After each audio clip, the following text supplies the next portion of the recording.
Welcome to r/PettyRevenge, where this woman at work gets revenge on her ex-co-worker in the best way. When her ex-colleague reveals secrets that OP told her about her sex life in confidence to the entire office, well, OP messages her boyfriend on Facebook and reveals that she's actually been cheating on him. My ex-co-worker told our department about my sex life, so I told her boyfriend she cheated on him. I used to work in a factory. This chick was my age. I thought we were cool. I told her about a time I used a cucumber as a you-know-what. I used a condom, don't worry. I believe that everyone has some wild sex stories, and it's nothing to be ashamed of. Her and my old team would talk about wild things all the time. We'd laugh about it and move on. I quit that job and went back 2 weeks ago thinking I'd want the job again. I saw her in the break room and I didn't say hi because I was talking with someone else and I don't want to be rude. I quit that day because I realized I still hated that job. I'm assuming that's why she told the whole department, not just my team, that I screwed a cucumber. I found this out last night through a mutual friend. Normally, I wouldn't let this bother me, but the fact that she told the people who gossip to everyone after I quit struck a nerve. Seemingly because she felt entitled to me saying hi. We weren't even that close. I put up with a whole lot of BS at that job, and I'd be danged if I still had to after I quit. When I worked there, she cheated on her boyfriend, who also worked there, with our co-worker. Everyone knew about it, and they'd brag about it to everyone. I didn't get involved because it wasn't my business. I found her boyfriend's social media last night, and I told him about her cheating. Now she wants to fight me outside of work, and the co-worker she cheated with is mad at me for causing issues for him at work. We all warned them what would happen if they got together. The whole team is chaotic at the moment, which is what my mutual friend texted me. I'm sure that my cucumber story isn't that important anymore. Well, there you go. That is as fair as it gets. That is the definition of an eye for an eye. It's petty. Yeah. Is it justified? 100%. As the top comment says right here, living in glass houses and throwing stones is a dangerous business. I completely agree. Why would you do this sort of thing when you know that you're cheating and you know that the person that you're telling these things about also knows that you're cheating? It's so dumb. Obviously, easiest form of revenge would be that person telling your boyfriend or getting in contact with your boyfriend and saying, yeah, by the way, just so you know, you're being cheated on. How dumb are you? Neighbor blows air horn at dog, and my brother has the sudden desire to practice his guitar on the back porch. So, I've lived in this house for 2 years with my brother. The neighbors work nights and have woken us up every morning they have work. See, their driveway is 5 feet from our bedrooms. They like to take Bluetooth phone calls in their cars when they get home. I can hear these calls on the opposite side of my house, let alone 5 feet away through my bedroom wall. When I got my dog and she started deterring the phone calls by barking at them when she was outside, I kind of thought it was funny. Until the neighbor guy started blowing an air horn at her. The first time I took it as a sign that I was being a bad owner and installed dog bark deterrents outside. Thing is, this guy leaves his house to do yard work once a week and get the mail once a day. I bring her inside whenever I see him outside, but sometimes I don't catch her in time. The dog bark deterrent battery died earlier today too, so I'm relaxing in my living room and here comes the air horn. My brother got sick of it and felt a sudden compulsion to set up his guitar and amp on the back porch. 15 minutes into his impromptu concert, I hear yelling. I go outside and the neighbor is screaming at my brother that he's a jerk and he already spoke to me, a lie, and said that if he's outside, then bring the dog inside. He and the wife, who had been hoovering by the door, storm inside. My brother is considering practicing every afternoon when he comes home from work.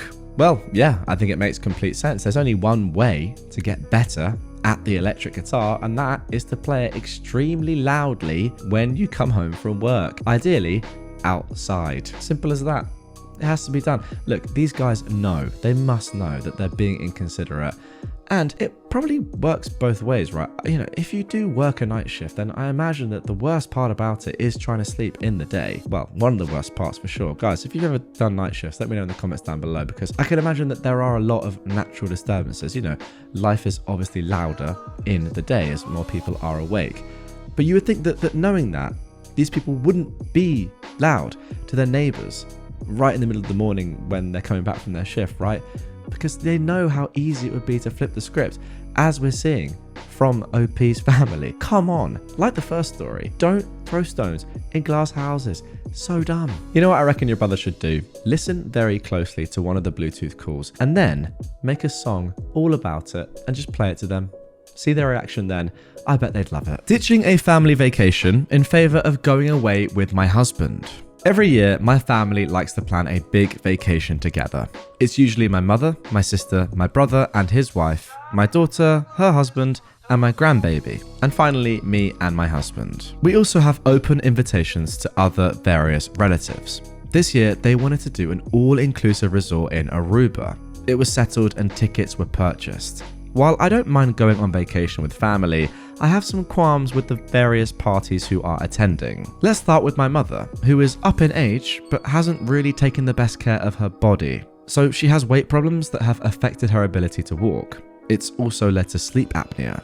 This means that she can't walk very far without taking tons of breaks and will fall asleep anywhere, which isn't a problem, except every time we plan an activity that requires some level of physical fitness, she discourages us from doing it, and she can't take us having fun without her. So we end up scrapping our plans and doing whatever activity she feels she can do. Then there is my brother, who wants to go and can't afford his own way. This leads him to scrounge off my mother to find a way to go. Usually, it plays itself out as he says he is going, his ticket gets bought, and everything else is paid for, and then my mother will have some sort of emergency where we need to help her out. We basically end up giving her close to, if not more than what it costs for my deadbeat brother to go, and then we spend the rest of the vacation paying for him and mum through meals, tickets to attractions, and anything else that tickles their fancy. Now that you have some background, let's get to the jerk/revenge part. As we get closer to the trip, I get rumblings of my mother needing the cash for house repairs. Then my brother has to quit his job to go on the trip because the man won't let him off, and my daughter and her husband booked the honeymoon suite. As all of this is going down and we confirm flights, accommodations, and excursions, I just nod my head and agree. The day of the trip, we all head to the airport and get through security. As everyone turns left to go to their gate, me and my husband turn the opposite way. They start quizzing us as to where we're going and if we're getting something to eat so we can bring them some. So I just turn to them and say, we've decided to go on a cruise out of Miami. See you guys in a couple of weeks. My daughter is irate and says, who is gonna watch the baby while we enjoy our second honeymoon? My mother is like, who's gonna pay for this for her and pay for that? My brother just looks dumbfounded like he just lost his pet. And they all start to tell me how I'm ruining their vacation and I'm a jerk and stuff. Now this right here is absolute genius. Yes, in this one moment, I have to say that you are being a jerk because you haven't told them about this, and yeah, it's tough on them. However, it's so beautiful and it's completely justified. Like, it's so good. Imagine the look on their faces. They have taken advantage of you for so many years now, probably so many different trips, and yet here we go. Right back in their face, bang. You're leaving them probably in the complete mud because they were reliant on you to pay for everything. Let's be honest, that's what you've always done. That's what they've always relied on you for. What are they going to do now? As you go off gallivanting, enjoying your trip with your money, good for you by the way, they are just completely fricked. And that is what I love to see. A taste of your own medicine. Phenomenal stuff. I mean, their actions, to be honest, just confirmed, right, how each of them individually plan to take advantage of you. It's right there for you.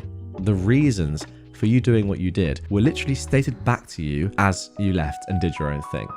So obvious. Like, if you had any doubts about if what you were doing was right or wrong, there you go. Confirmed. You did the right thing. Phenomenal revenge. Creep learns to not ask girls for nudes. This is an older story, but something on Today I Effed Up reminded me of it, and I figured it was worth sharing. So, we'll call Creeper Kevin because he was an idiot, and this concerns my older sister, who I'll call Susan. Kevin lived across the street and was friends with my brother. His mum was friends with our mum, and we regularly babysat his little sister. I think it started when we went camping. We got him to go over and feed the cats and fish and water the plants while we were gone. And when we got back, Susan found that someone had been in her underwear drawer. And if I remember correctly, there was a pair missing, but we never really got any confirmation. Well, don't ask how because I don't know, but Kevin had Susan's phone number and he started asking for nudes. Susan showed our parents, and the way they saw it, there were two options. They could tell his mum, and we knew that she would absolutely kill him, or we could screw with him. Susan chose that option. He asked for a hot pic. She sent him a picture of the stovetop with one of the burners on. He asked for a nude. She sent a picture of an ankle. He wanted more explicit, so she obliged. She sent him a picture of a thigh in spandex. He wanted more, so she sent him a picture of a nipple. He didn't ask again, and we let that brew for about a week. Then we told his mum, and she was ready to rip his head off, but then we told her what we did, and we sent him the same pictures, but this time they weren't cropped. You see, dear reader, those weren't pictures of Susan. They were pictures of my bio dad. So that thigh in spandex was his hairy thigh in these spandex boxer things he used for his back, and that nitpick the kid jerked off to was a hairy man nipple. His mum was howling with laughter.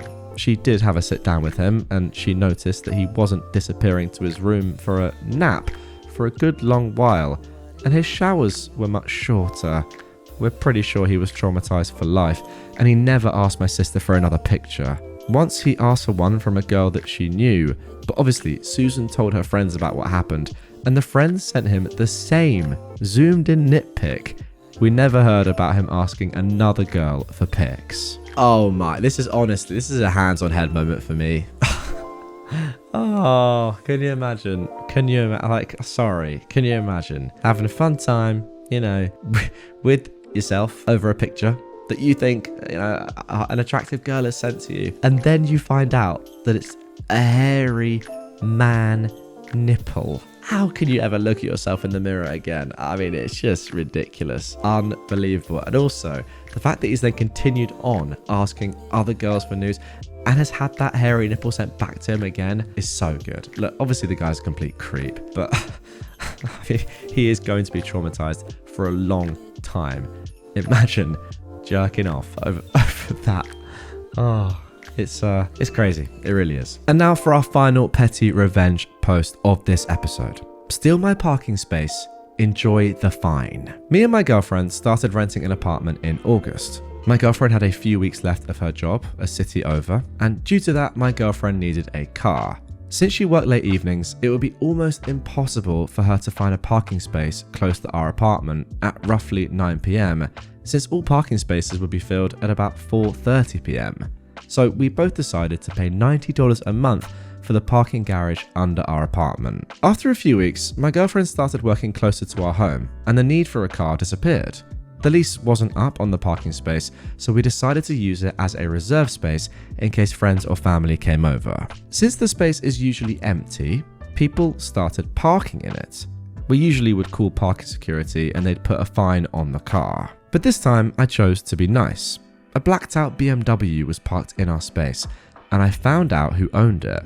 I called them with the intention of asking them to move the car politely. The owner of the car was a 30-year-old man.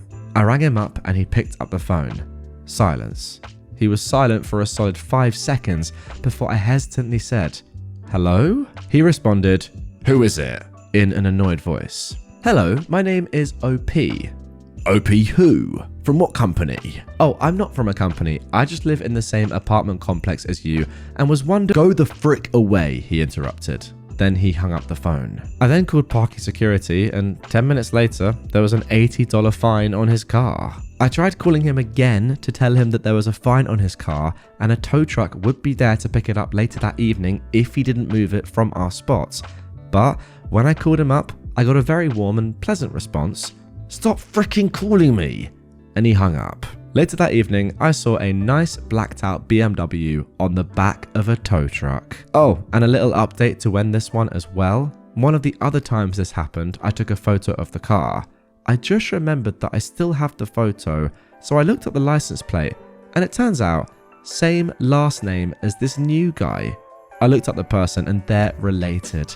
The apple doesn't fall far from the tree, I guess. Oh, wow. I mean, yeah, this is good revenge, but it's not really revenge at all, is it, if we're being honest with each other? This is just what you would do in this situation. Ultimately, you didn't even have to be polite in the first place. But you were, and he still didn't really care. I mean, maybe he's one of those people that just won't even care about the fine or the fact that his car's been towed. I mean, surely not, right? Surely it's worth just, you've heard that someone's from your apartment. Are you that much of an arrogant idiot? And I want to say something a lot stronger there, but I'm not going to swear. That just says, oh, I don't care from my apartment, just F off. And then you get that same call again and you still are not like inquisitive at least, or maybe someone needs your help or something like that. Or perhaps you realize that you've parked in a space that you don't pay for or own. Maybe it's to do with that. I mean, come on. It's ridiculous. And yeah, ultimately the guy's car deserved to be towed. What an absolute tool. It's funny, I'm just looking through the comments. A lot of people are saying that, oh, what a surprise the guy's insert swear word here. He drives a BMW. Tough. Do you agree? Get in the comments down below. I don't know about that. I don't know too much about cars, but I know that BMW drivers do have quite a bad rep. But yeah, there we go. That is going to do it for this episode of Petty Revenge. I really do hope you guys enjoyed that one. If you did and you want more Petty Revenge content right away, I've left the full movie link down below and also on screen right there of some of the very best Petty Revenge posts. Watch it, listen to it, drink it in. This is Reddit heritage.